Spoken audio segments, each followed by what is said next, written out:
Honorable Governor of Telangana and Andhra Pradesh, Sri E.S.L. Narasimha, Sri Vidyasagar Rao, Honorable Governor of Maharashtra, K. Chandrasekhar Rao, Honorable Chief Minister of Telangana, Sri Mandaru Dattatray, Union Minister, Labour and Employment, K. Jana Reddy, Leader of the Opposition, Telangana Legislative Assembly, B. Srinivas Rao, Chairman, Pratima Foundation, distinguished invitees, guests, ladies and gentlemen. At the very outset, I would like to express my deep appreciation to Sri Vidyasagar Rao for inviting me to be present on this happy occasion and to receive the first copy of his book, Uniki, which reflects his own perspectives on different issues which affect the life of individuals and also of nation. The very title of the book, Uniki, English translation of which will mean existence, is philosophical, and one who will go through these various subjects and issues which have been dealt in the book will find a distinct note of a philosophical approach of the author to various aspects of the subjects which he has dealt with. I knew Sri Vidyasagar Rao when he entered his career in Parliament, and well before that, he earned himself the distinction of being the leader of his party on the floor of the undivided Andhra Pradesh Legislative Assembly for more than 1.5 decades. As a parliamentarian, he marked himself and made wonderful contribution, as everyone has referred to, by bringing a private member's bill amending the Indian Penal Code to provide stringent punishment to bigamy being a cognizable and non-bailable offence. From here we can draw a lesson to all fellow parliamentarians that an active parliamentarian need not necessarily could serve only as a minister sitting in the treasury bench, but sitting in the opposition, apart from utilizing the floor to afford the cause of the people as he feels, he or she, but also in the legislative initiatives,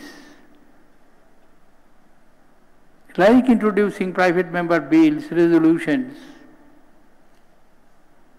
And in Indian history of Parliament, you will find many such examples which have created momentous legislations and played effective role. Abolition of slavery in England, and from that perspective, from the whole world, was an individual initiative by a member of the then British Labour Party in the first half of the 19th century, Sir Wilberforce. It created such a tremendous stir in the House of Commons, and later it got reflected outside, that ultimately slavery from all countries were abolished. Similarly, this social evil, which society was suffering for a very long period of time, could brought to the focused attention of the lawmakers and administrators, and finally to make it a cognizable offense and create social awareness. I had privilege of watching his performance in the Union Council of Ministers under Atal Bihari Vajpayee as Minister in the Ministry of Home Affairs, and also in Commerce and Industries. His gentle, persuasive, and equally logical and rational approach would disarm his critics on the floor of the House. So when I received his invitation, it was difficult for me not to accept it, and it coincided with my southern sojourn. And once again, I express my gratitude to him for giving me the first copy of his publication. Normally, our political leaders do not reflect their thoughts, ideas, perspectives on different issues with which they are involved. That was not the case in the earlier days. If we look at the history of the oldest India's political organization, Indian National Congress, you will find almost every Congress president from 1885, W.C. Banerjee, to the completion of its 60th year, including the presidency of Pattabi Sitaramaya, almost all the Congress presidents have written their experiences, their ideas, the situations in which they worked. And today, these are the immense treasures for the research and historical workers. Because the time in which one works must be captured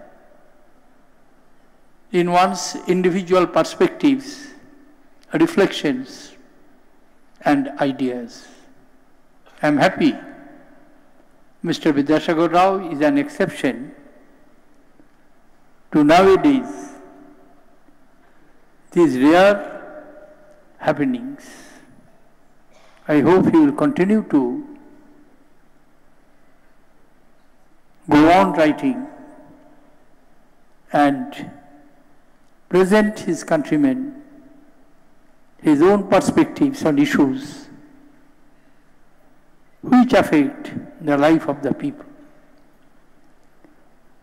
I also take this opportunity to pay my tribute to